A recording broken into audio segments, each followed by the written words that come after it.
From impeachments to inaugurations, if it's a political story, we are on the scene. The race for the White House is heating up. We're beating Biden. How dare he say that? If it's breaking news, we're live with the latest coverage. From the White House, the State Department, and Capitol Hill, we know the issues, but above all, we know the players to bring you the latest in-depth analysis on all the key stories that we're covering. I'm Eric Ham. Join me from Washington here on Firstpost America.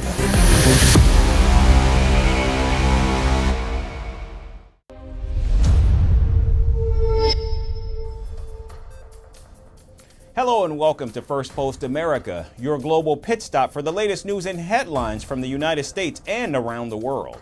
I'm Eric Ham, coming to you live from the nation's capital in Washington, D.C.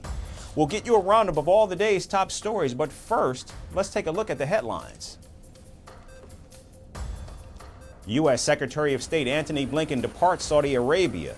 He will now meet Jordan's king, followed by Israel's prime minister, to push for a ceasefire in Gaza. Rival Palestinian groups Hamas and Fatah meet in Beijing. China says the talks promote intra-Palestinian reconciliation. Hamas took charge of Gaza after a brutal fight with Fatah back in 2007. Two Chinese vessels damage a Philippine Coast Guard ship using water cannons in the disputed waters off the South China Sea. Beijing blames Manila for the provocation. A volcano erupts in northern Indonesia, spewing lava and ash. Authorities sound a red alert and evacuate over 12,000 people from nearby islands. And Kenyan President William Ruto chairs an emergency meeting regarding the deadly floods in the East African nation. So far, nearly 180 people have been killed, with over 180,000 displaced.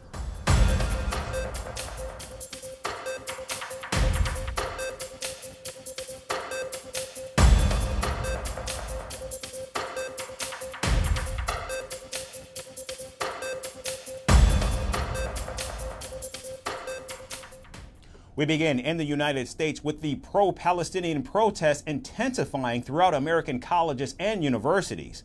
Columbia University has begun suspending student activists after they refused to dismantle a protest camp on the school's campus. The university's president said that suspensions only began after negotiations with the student protesters failed. Hundreds of students have been demonstrating on the university's campus against Israel's war in Gaza. College authorities gave the students an ultimatum to either vacate the protest site by Monday afternoon or face disciplinary action. We will not be moved by these intimidation tactics. You can see outside you now that the students are mobilized. There's hundreds of them here today. They will not be moved. We demand divestment. We will not be moved unless by force. This is not a matter of simply violating university rules. This is a movement, an anti-war movement. We have sparked similar Gaza solidarity encampments across the nation and even across the globe. The anti-Israel protests first began at Columbia University just last week. Student bodies urged the school's president to divest from Israel. The president said the school would not do so, but instead promised to invest in health and education in war-torn Gaza. However, student activists are labeling the promises a form of bribery to silence the movement. They also threw bribes at students. Shafiq talks about early development childhood education programs for Palestinians in the West Bank and Gaza. She talks about a resilience fund for Gazans. This amounts to nothing more than bribery of the student movement. Yeah, I think it's an absolute disgrace. I'm an alumni of this university. I am absolutely disgusted by the way that the administration has walked away from the bargaining table after offering the students nothing but crumbs when the stakes are genocide and the demand is divestment. Now, despite being suspended, the student activists are refusing to vacate the university's grounds. Students are currently holding their ground and refusing to be scared by the administration's fear tactics. And we're here in solidarity with Gaza, who continues to hold their ground on their indigenous land, so we won't be leaving. Now, what started at Columbia University has now spread to other colleges. At the University of Texas in Austin, police decked in riot gear clashed with students as they used pepper spray and stun grenades. Since last week, almost 1,000 student activists have been arrested across the United States. Meanwhile, sit-in protests are also taking place in universities across Canada, Australia, and Europe.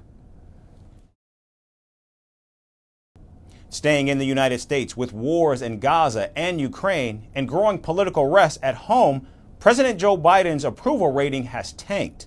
According to a poll, he now has the lowest approval rating among all American presidents in the last 7 decades. In fact, Donald Trump's term in the White House is being rated higher than President Biden's. However, President Biden still holds a lead over Trump in likability and honesty. Our next report gets you all the details on the latest numbers and what it means for the race for the White House.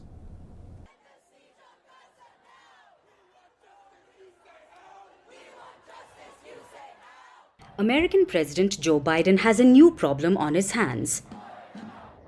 While juggling the wars in Gaza and Ukraine, growing unrest at home, and a stagnating economy, Biden now also has to worry about his job. Appraisal time is approaching.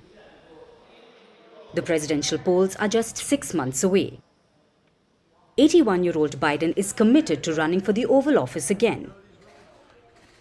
Except his popularity is shrinking, and his job ratings have taken a stark nosedive.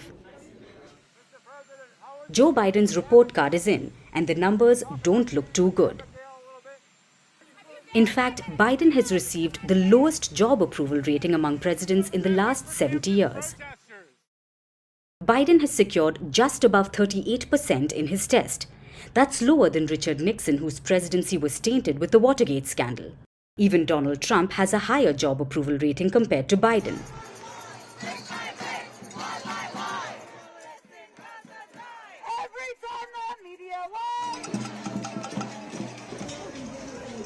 One of the biggest reasons for Biden's low approval is young voters.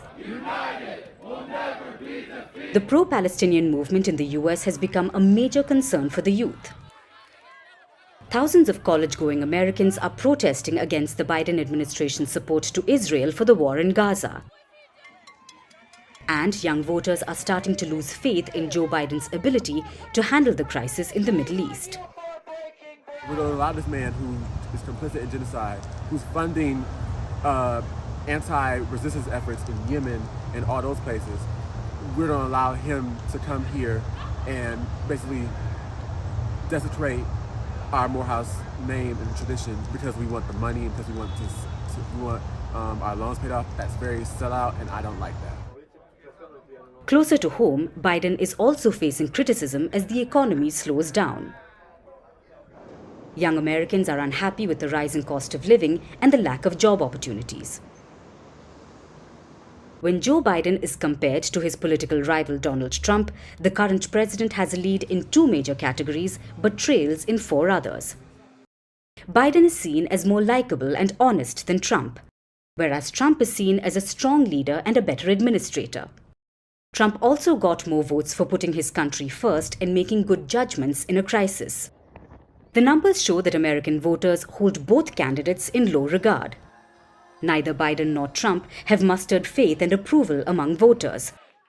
According to the Gallup poll, no president has returned to the White House when their approval ratings have been below 50%. With the October surprise just a few months away, Biden has got a lot of rebranding to do, while Trump needs to stay afloat in the race without drowning in the heap of legal battles.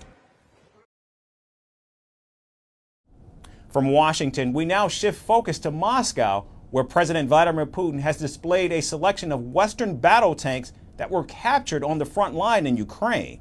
Among the vehicles parked in the heart of the capital is a British Saxon armored personnel carrier, which is believed to have been given to Ukraine in 2015. An American Bradley tank, a Swedish CV-90, German Leopard 2 tanks, and a French-made armored fighting vehicle are all on display. And above them is a red banner that says, "Our victory is inevitable." In all, Moscow is displaying equipment from 12 different countries seized in Ukraine. Russia is showcasing these captured military vehicles with country flags as a symbol of its military prowess. The display of captured Western tanks is part of a month-long exhibition in Moscow, which will run alongside the Red Square Victory Day parade on May 9th that marks Russia's victory over Nazi Germany in the Second World War.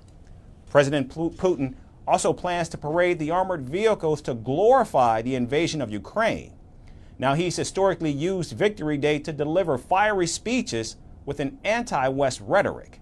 In fact, last year, he used the Victory Day speech to slam what he calls the Western global elites and said that civilization was at a decisive turning point.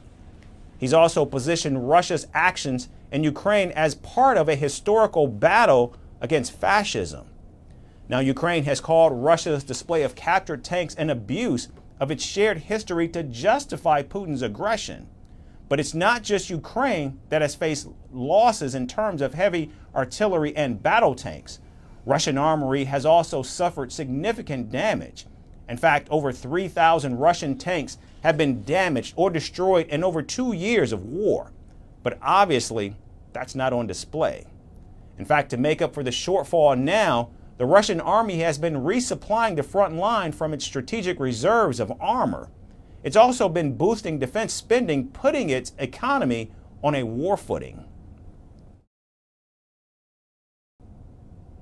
And moving to South America, the long simmering diplomatic feud between Ecuador and Mexico is escalating. Ecuador has officially filed a complaint against Mexico at the International Court of Justice. Quito says Mexico illegally granted political asylum to former Ecuadorian Vice President Jorge Glas, a move that led to Ecuador's raid on the Mexican embassy earlier this month. The decision of the President of the Republic was taken in the face of a real risk of imminent escape of the citizen required by justice in the exercise of our sovereignty. Now, the Mexican government has questioned why Ecuador waited for weeks to file its lawsuit. The latest escalation comes as the World Court begins hearing a separate case brought earlier by Mexico against Ecuador. Now, Mexico has accused Quito of violating international laws by storming its embassy. The purpose is to judge and declare that Ecuador is responsible for the damage that violations of its international obligations have caused and continue to cause to Mexico. Second, the suspension of Ecuador as a member of the United States until it issues a public apology acknowledging the violations of the fundamental principles and norms of the international law. On April 5th, the Ecuadorian police raided Mexico's embassy to arrest former Vice President Glas, who had been convicted of corruption. He'd been sheltering in the embassy since December of last year, claiming he was being politically persecuted. But Ecuador claimed Glas' stay at the Mexican embassy was in fact unlawful. His arrest came hours after Mexico offered him political asylum and warned Ecuador against any intervention in the process. Now, following Glas' arrest, Mexico suspended diplomatic relations with Ecuador. Mexico announces the immediate suspension of diplomatic relations with Ecuador. In this sense, Mexican diplomatic personnel in Ecuador will leave the country immediately. Mexico expects Ecuador to offer the necessary guarantees for the departing Mexican diplomatic personnel. Mexico will appeal to the International Court of Justice to hold Ecuador accountable for violations of international law. Mexican President Andrés Manuel López Obrador called the raid a violation of his country's sovereignty. Meanwhile, Ecuadorian President Daniel Noboa said his government would not allow any criminal to stay free.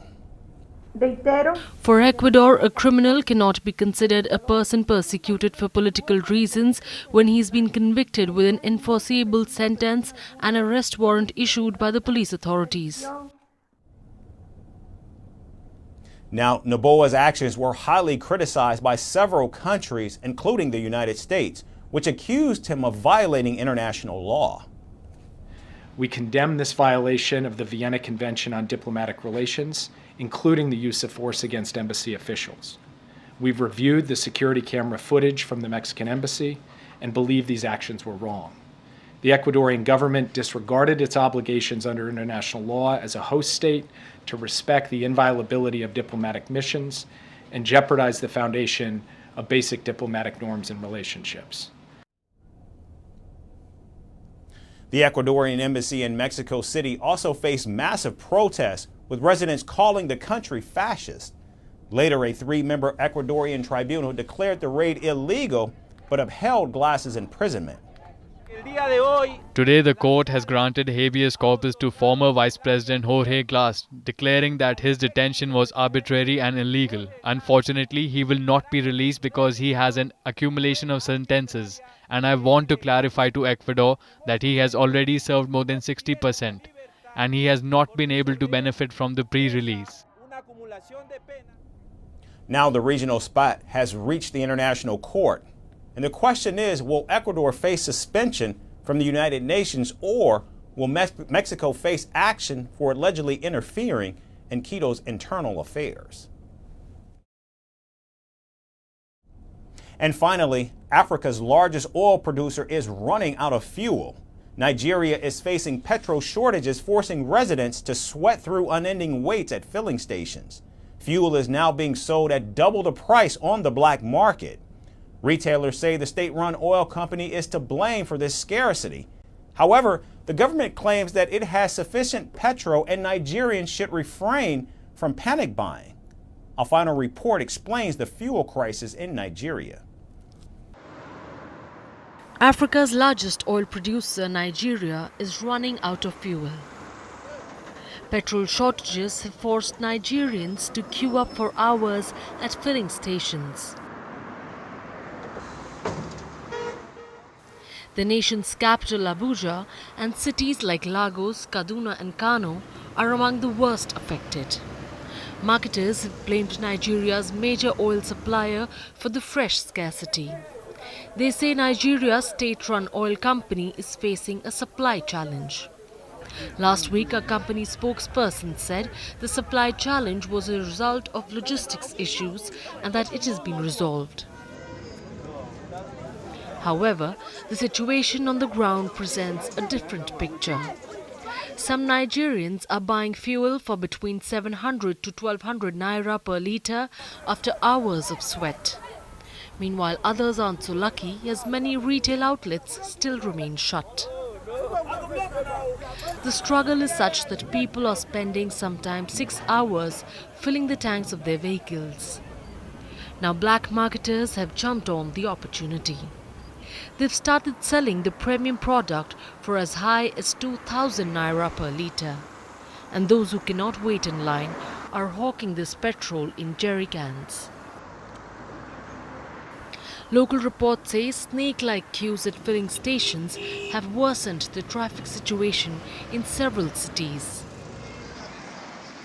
The unending queues have now split on major roads, causing traffic snarls. Fuel scarcity has also caused transport fares to double, leaving passengers stranded at bus stops. Amid the rise in demand, the state-run oil supplier has asked Nigerians to refrain from panic buying. The company has also said that prices of petroleum products won't change and there was sufficient product in the country.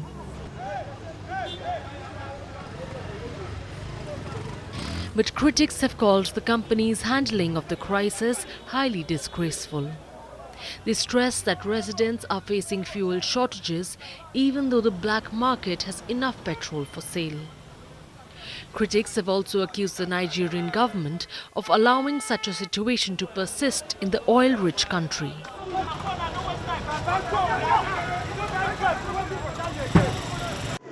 Last year, President Bola Tinubu scrapped subsidies on fuel, which increased the price of petrol from about 184 naira to about 600 naira per litre.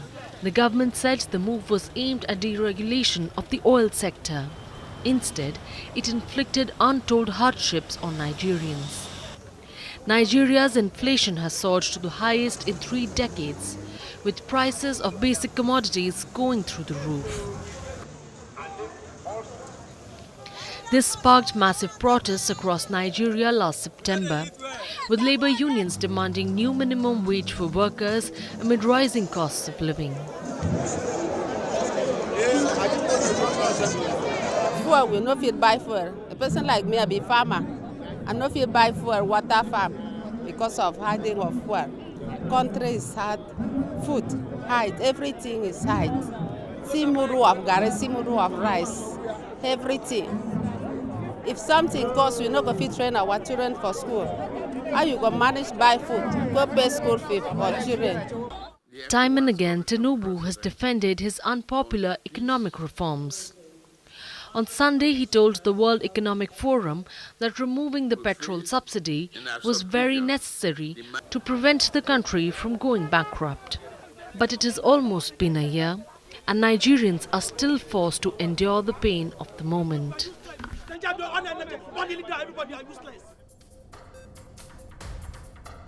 That's our show for today. We certainly thank you so much for tuning in. We hope to see you right back here again tomorrow. Thanks again for watching.